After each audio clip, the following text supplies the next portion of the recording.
This former YouTube tech now oversees engineering for the travel and shopping arm of one of the world's most valuable companies, transforming how consumers search for, shop, and buy travel. Please welcome Google's Vice President, Travel and Shopping, Oliver Heckmann.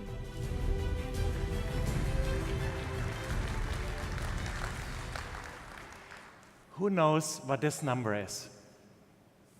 This is the number of breast cancer patients in the US alone that every year, as part of their treatment, have to go through tumor identification and localization. And that's a process today that is a very labor-intensive, very manual process done by pathologists when they take a high-resolution MRI scan and they try to identify the tumor, which can be often quite small in that scan, in that high-resolution image. And even under the most ideal circumstances, and that means a pathologist having infinite time, which we all know in reality they don't, the typical precision a human expert can achieve in this task is 73%. My colleagues at Google, in Google Research, published a paper earlier this year where they took our latest generation of deep learning networks and they took only 270 labeled MRI scans and trained a neural network on those scans. And the result was a machine-learned system that can identify and localize tumors in MRI scans at a much higher precision, meaning a precision of 92% compared to the human expert. And this is just one example out of many examples of how we're using machine intelligence and creating endless possibilities in other industries as well as in our industry here. So I'm Oliver Heckmann. I'm the VP Engineering for Google's shopping and travel verticals. And I'm excited about the opportunities that machine learning and machine intelligence give us. And I want to kind of use this talk to look at what can we do in the travel space in our industry with the opportunities that machine learning has created for us. So I don't know how you do it, but whenever I take a family vacation to a more exotic location like Japan or Vietnam in this case, I have this kind of dream that I would be going there and I'm in this remote village and I'm speaking the local language with the local people. Yeah, and have a much more immersive travel experience and experience the culture without language being so much of an obstacle. So I typically, weeks before the trips or months before the trips, I start learning the language, but frankly speaking, I'm really busy, so I don't have enough time, and second, I'm also old, and learning a language is really hard. So honestly, I never get further than, in the best case, being able to order a coffee, sometimes a coffee with sugar, in that local language. And I always feel like I'm missing out on something. Now, of course, I'm an engineer as well, so logically, why wouldn't I just use a machine to help me speak to local people in a remote village? And we have Google Translate, which is our translation product available on the web and in the form of an app. It's able to translate across more than 100 different languages, and it's used by 500 million people. 500 million is probably also the amount of jokes about strange mistranslations or funny translations that it has created in the past, and if you search for it on Google, you'll find plenty of those examples. Here's one specific example. For those of you who don't speak German, have a look at the English translation and try to figure out while I'm talking what this actually means and who was the person who said this quote. And this was a very typical situation, and just no way, this would have led to very embarrassing situations in remote villages for me. That's why I didn't use it. Now, December last year, this absolutely drastically changed, and that change kind of should not be underestimated. The Google Translate team in December last year had their biggest launch ever in the history of Google Translate and possibly in the history of machine translation. They were taking all those handcrafted rules that for 10 years, more than 100 of the world's best experts in machine translation had crafted for Google Translate, and they were ripping them all out and replacing them with our deep neural network that they were training on translations. And the result was the biggest improvement in quality of machine translation that our expert had seen in over 20 years. And if we use the news version of translate the same sentence again, you'll suddenly be able to read, and it has gone from no problem can be solved from the same consciousness that they have arisen, which really, I don't know, doesn't make any sense, to problems can never be solved with the same way of thinking that caused them.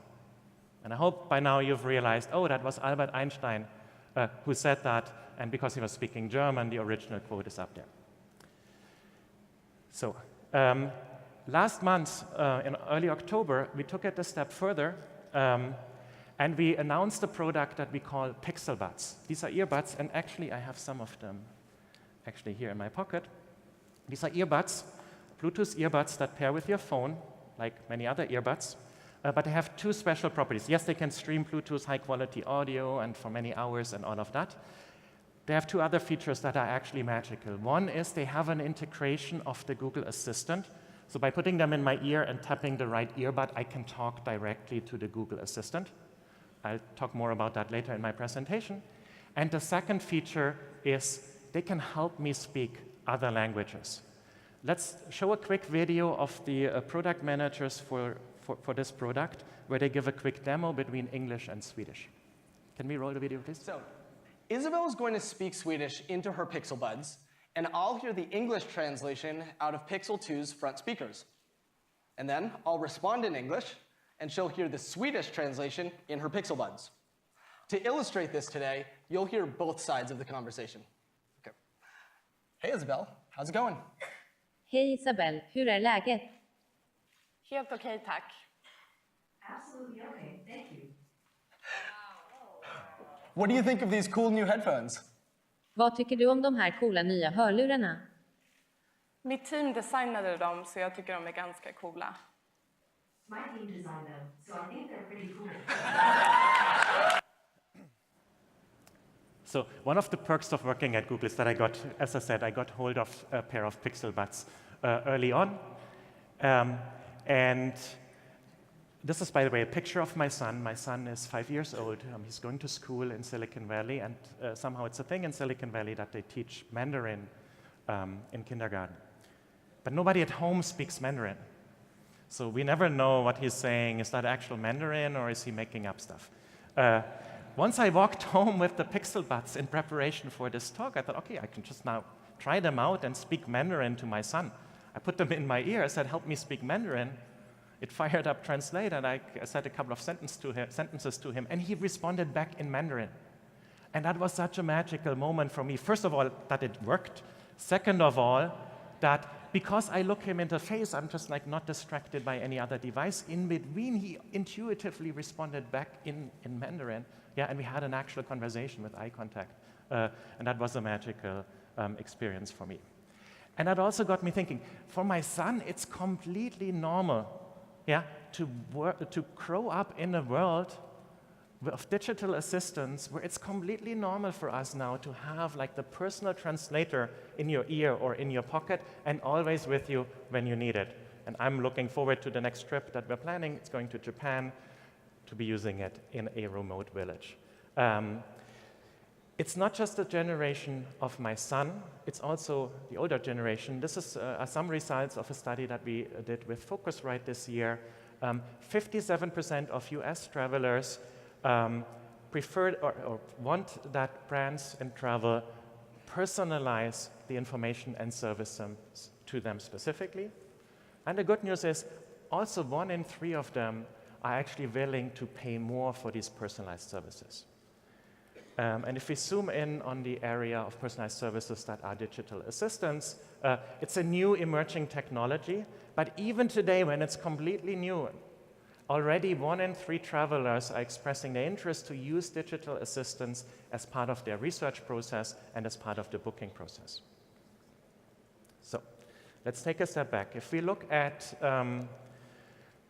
the rising consumer expectations we just saw, the opportunities in machine learning, we've already using them for the last 10 years.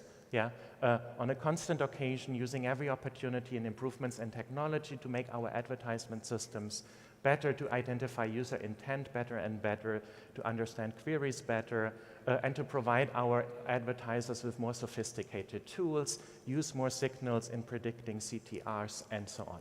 We've been doing this for a long time, and many of you have benefited from that over the last many years. And it's similar in the consumer space, where we look at the opportunities of the new technology to drive better user experience. We made a decision early this year to completely rewrite our hotel front-end stack. And on the screen behind me, you see the new front-end experience, how it's going to look like. The new experience is a big step forward in terms of speed, in terms of velocity, and we'll be using that to provide more intelligence and more assistance to our users, helping them make the right hotel decision. And by the way, this is launching in the first 5 countries. The US is not one of the first 5.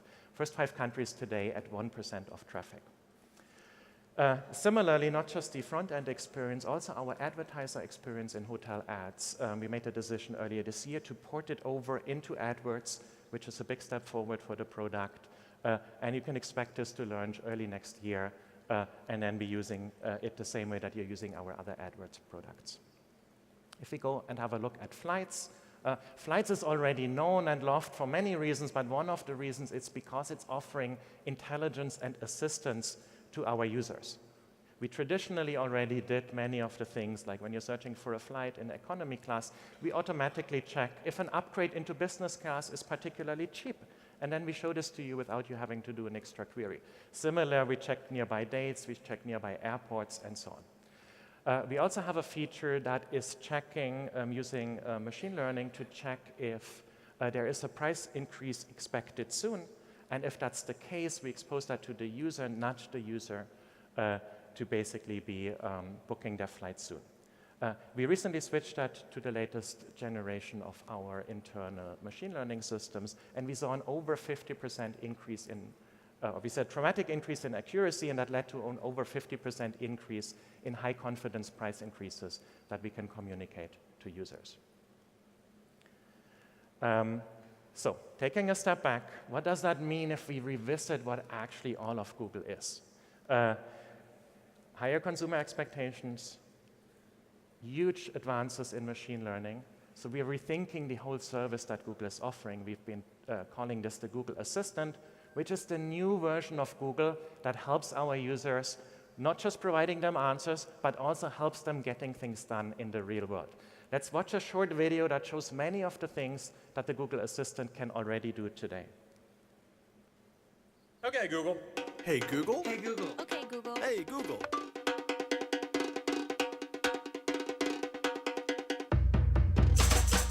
Play some dance music. Sure. This is fresh air. My guest will be Kimmy Schmidt on Netflix. Okay, Google, count to 100. Sure. 1, 2, 3. Play Vacuum Harmonica on my TV. 71, 72, 73. Play the Wonder Woman trailer. Hey, Google, talk to Domino's. Talk to Lonely Planet. Talk to Quora. Show me my photos from last weekend. Your car is parked at 22B. Today in the news. Turn the living room lights on. Okay, turning on the lights. I'm back, baby. Hey, Google, drop a beat. Flip a coin. Call Jill. Set a timer. Talk to Headspace. And then just for a moment, I'd like you to let go of any focus at all. Just let your mind do whatever it wants to do. Done. Hey, Google. Good night. Turning off all the things. See you tomorrow. So these are some examples of what the Google Assistant can do. And I talked to many of you in the last couple of days, and there were 2 things that I felt were somewhat often misconceived about the Google Assistant. I just want to kind of stress 2 important properties of the Google Assistant. One, the Google Assistant is not just voice. It's much, much more than that. Yes, the advances in machine learning have led to better natural language understanding and voice parsing, and natural language is a very natural way for users to interact with each other and in the future with machines. That's why it's called natural language. So it's an important aspect of those interfaces, user interfaces in the future, but it's not the only thing. The Google Assistant is the Google Assistant. It will make use of any form of modality of human-computer interaction that's available to it, to basically offer the user the optimal user experience. For example, that means the Google Assistant running on my phone when answering a flight search question from me will of course make good use of the screen and the higher information density, that showing something on a screen will offer over a voice answer. And it will make good use of all the modalities available to it. It will also make use of your TV in your living room if it's a smart TV, and it helps him answer the questions or complete the task that you've asked it to do. So that's number one. It's a multimodal. It's not just voice. Number two is it is not just Google Home.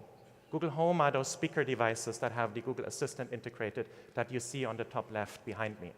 Yes, they have the Google Assistant integrated, and it's a great way to access the Google Assistant, but Google Assistant is a piece of software that's spread across a whole lot more of different devices.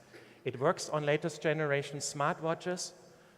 It works on later generation Android phones. If you use the Google Assistant app on your iPhone, it works on your iPhone. It works in the Pixel Buds that I showed you earlier, in those earbuds where I press the right earbud and I interact with the Google Assistant.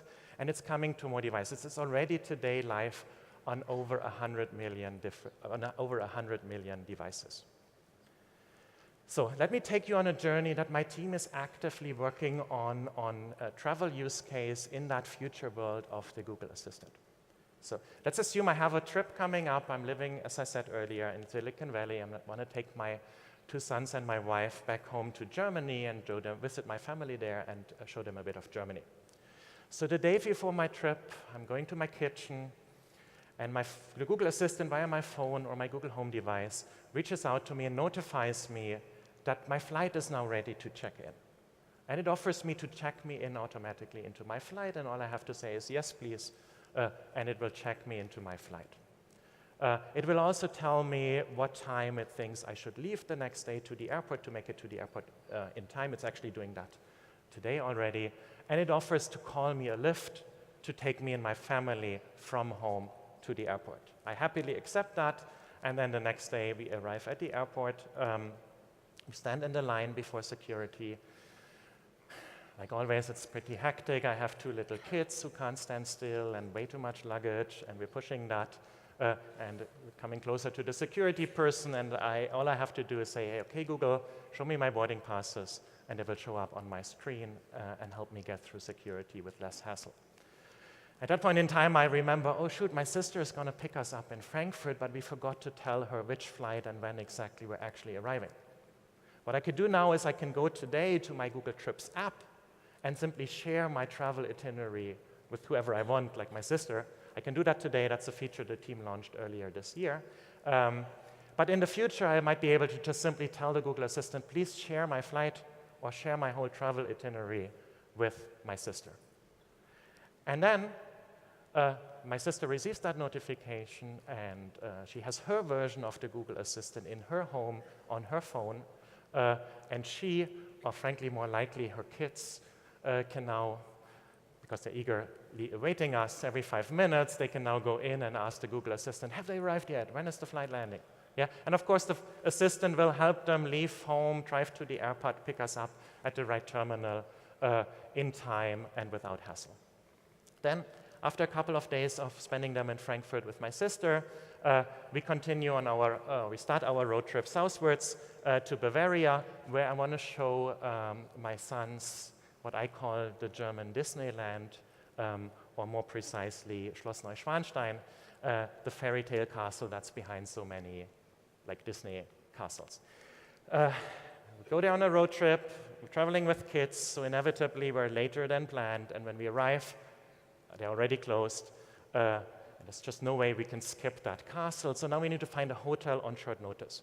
I talk to my Google Assistant, which might be now on my watch, or actually integrated if I have a BMW car, for example, I could talk to the Google Assistant directly with through the car, and ask the Google Assistant to find me a hotel for tonight. And because it has been a long ride, I want a hotel, and I would then have a dialogue with the assistant. I want a hotel with a good swimming pool so that I can relax my shoulders by taking a swim in the evening, and good Wi-Fi connection so that the kids can watch Netflix while I'm swimming.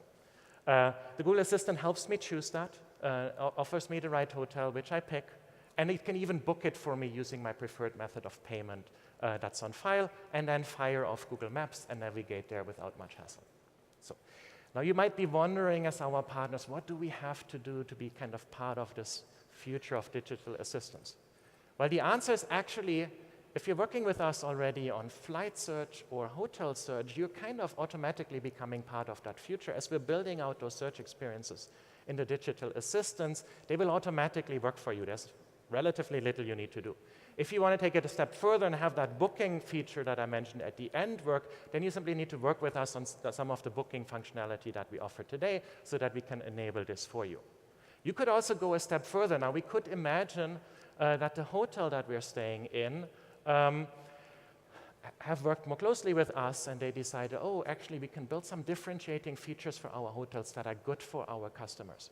Yeah? And maybe the hotel integrated, we have an API called Actions on Google. They can use that today to build their own assistant services into the Google Assistant. So that hotel might have built a concierge service into the Google Assistant, or they might have built a simple service that is showing the spa hours and the room service menu and all of that, and allowing me to already interact and use the services of the hotel before I'm actually at the hotel.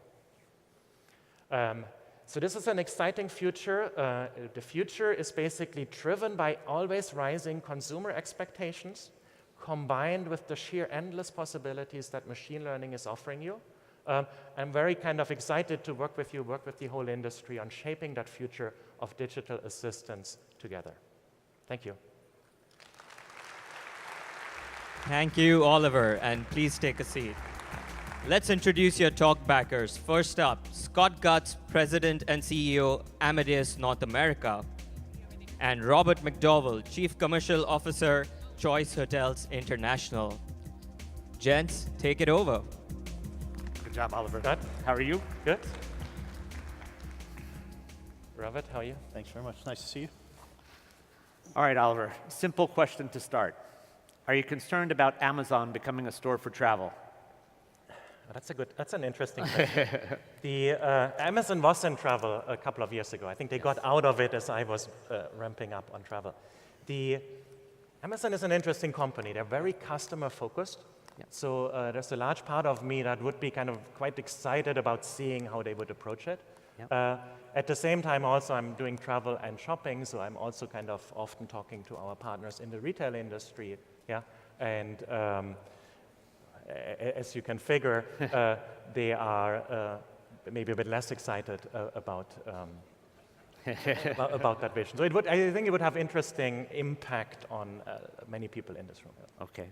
Maybe follow up, the new CEO of Expedia was in an interview with Skift a couple weeks ago, and his view of artificial intelligence, chatbots, and digital assistants was really potentially going to give Facebook, Amazon, and even Microsoft an opportunity in a much more fragmented world to challenge the dominance of Google in search. Thoughts on that? See, we're working with everybody, and it's an exciting future that we're moving into. There are many players, like you just listed the key players, that are working towards that future. That makes us similarly bullish about the future. Competition is always good. Yeah? Competition leads to diverse services, more people trying out stuff. I'm an engineer at heart. I want to see kind of this kind of digital future work. Yeah, it's going to work faster the more competition there is. So I'm actually embracing the competition. Great. So maybe a follow-up question from me, sort of back to sort of your discussion on Google Assistant. So one of the things that I read recently was that the Amazon Alexa and the related products actually are about 70% market share right now. And if you look at sort of the Google sort of a home product, it's about 20% market share. The other thing that was interesting is that the number of tasks that have been written for Alexa, back in Q1 2016, there were about 150. They've actually grown to like 15,000. So just curious, as you consider sort of like voice as being so important to Google, and Amazon is really making very, very strong strides there, are you concerned from a Google perspective that you're too far behind to catch up? No, actually, I think it's a very limited view on the assistant market. If you just look at those devices you'll have in your kitchen or living room, and Amazon has kind of launched the Echo devices earlier than we launched our home devices. Mm-hmm. But just looking at those devices that have an assistant integrated and that you put in your kitchen or living room is missing the actual picture of what digital assistants are. A digital assistant, for it to be a proper assistant, it needs to be wherever I am. and it needs to help me in whatever circumstances it is. Yeah, that's why it's so crucially important that it's kind of working on my phone, because that's the device I have with me most of the time. Yeah, also fantastic if you're wearing a smartwatch, if it just works on your smartwatch and so on. And that's our approach. The Google Digital Assistant is working on so many more devices. Than just the home devices. So just one follow-up question. I mean, one of the other interesting things that transpired was the partnership between Amazon and then Alexa and Microsoft and Cortana. Did that sort of like cause any alarms? I mean, because my understanding is that the installed base between the two is now somewhere between, in the 200 million range. I think it's a much more plausible explanation that there were some alarm bells ringing somewhere else before they made that. That I could buy. maybe talking about the digital assistant and sort of what you walked through on stage before we got out here. How do you, as a supplier, how should we be thinking about these digital assistants, specifically in the hospitality space? When I look at this, and I look at trying to sort of sell consumers or have consumers book on the devices, take a market like New York where you've got hundreds of hotels and thousands of room nights. How is a digital assistant going to actually get you to the right neighborhood, the right price point, the right location on an assistant going forward? Yeah. So there are multiple aspects to that. Let me allow me maybe a bit longer answer to two aspects of that. One, the user experience, one, the partner angle. On the user experience, a big value of those digital assistants is the aspect of personalization. Contrary to the web, where you're not always logged in the digital assistant, kind of it knows about you. You can specify your preference in device diverse forms. So it actually can personalize the services to you. Similar to my executive assistant at Google, kind of helping me with my hotel bookings when I'm going on a business trip, and she knows which type of hotels I prefer. So she's helping me kind of narrow it down. She doesn't. I can book still any hotel that I want, but I get it kind of ranked in an order that makes it better for me, that is more personalized to me. So that's one of the angle of why the digital assistant can help you. And as I said earlier, it's a multimodal device, so it has access to everything that we can do in hotel search. Maybe just to ask you a question. So that's great because you have an assistant and you're a traveler and a business traveler. How does this help, though? Think about it from the consumer. They may have never gone to New York City and this is their first trip. How does the Google Assistant help them get to location, price point, hotel, brand, etc., right? Yeah. It would do it the same way. This is a very active topic of research. If you look at the different startups that are doing this in the space, if you're trying it out in the Google Assistant, you see that everybody's trying different angles. We're all coming from a world where this works in the web. And now we're all kind of experimenting. How much of a dialogue is it? Should we show you hotel results immediately? No, that's kind of strange. We have a natural language-based interface, so we have the advantage of asking questions.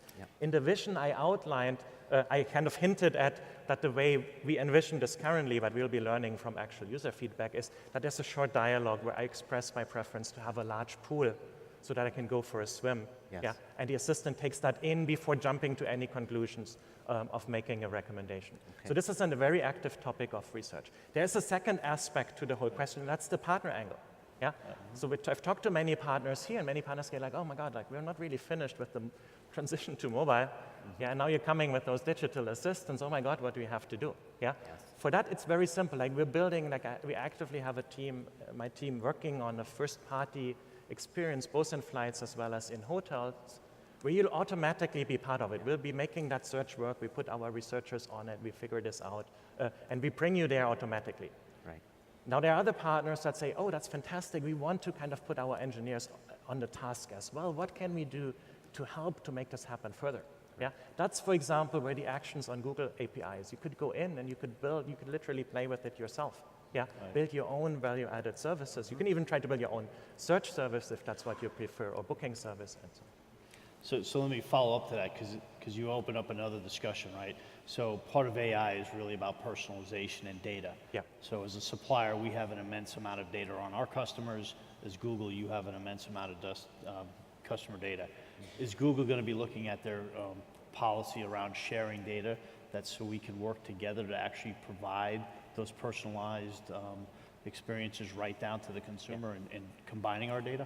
That's a very good topic because you're really hitting on the point. Like if we look at the travel history or the personalized data that you have about a specific user and you look at the information that we have, that information combined is probably the optimal set of data to offer that perfect opportunity, yet there are privacy concerns that come into that. This is something where we're actively having discussions with the industry and with our so we'll put it out there. We'll be the how we can work together. We're happy to be the test partner for you. Gentlemen, we actually have a question from the floor. Thank you very much, and thanks, Oliver. You briefly showed us, I think, the new front end for Google Flights and Google Hotels on mobile, and just wondering if you could talk more about those. What are the key improvements or differences in those products versus what Google has presently, and then maybe just talk about, with more granularity, the launch timing of those and what you expect from some of those new user interfaces. Thanks. Oh yeah, well, I could talk about that for half an hour. Maybe very quick. I showed the new hotel experience with a screenshot today. If you compare that to the current experience, it's much more content forward. It's built on a new technology stack. It will have lower latency. The team has higher velocity developing on that stack. In the past, a driving paradigm for our hotel experience was to have it be quite similar to the same experience that you're getting in Google Local when you're searching for a restaurant, for example. But over the years, we learned that is actually not the right thing. The decision, that was a historic decision, but the decision to pick a restaurant, for example, is more of a low consideration decision versus picking the right hotel is a much more higher consideration decision. So we make the decision earlier the year to break that paradigm apart and completely optimize the hotel experience for hotels alone and not for having similarities and shared code with the local code base. So that was one of the driving principles. Generally, you can expect the new experience to be better than the old experience in helping that consumer make the right decision of which hotel to pick and which partner to go to book. I could go on, but it would take the rest of the time about flights, about trips, about destinations, and about all the other stuff that we do. But it all follows a similar pattern of we're trying to improve the user experience, and every team is making more and more use of machine learning. Thank you, Oliver. Thanks. Ladies and gentlemen, Oliver, Scott Gutz, and Robert McDowell. Thank you. Thanks, Robert.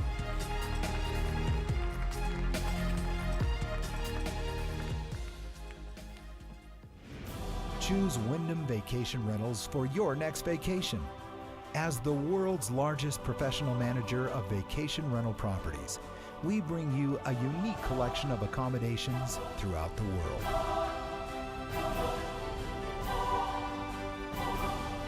Give yourself a hassle-free experience with a brand you can trust.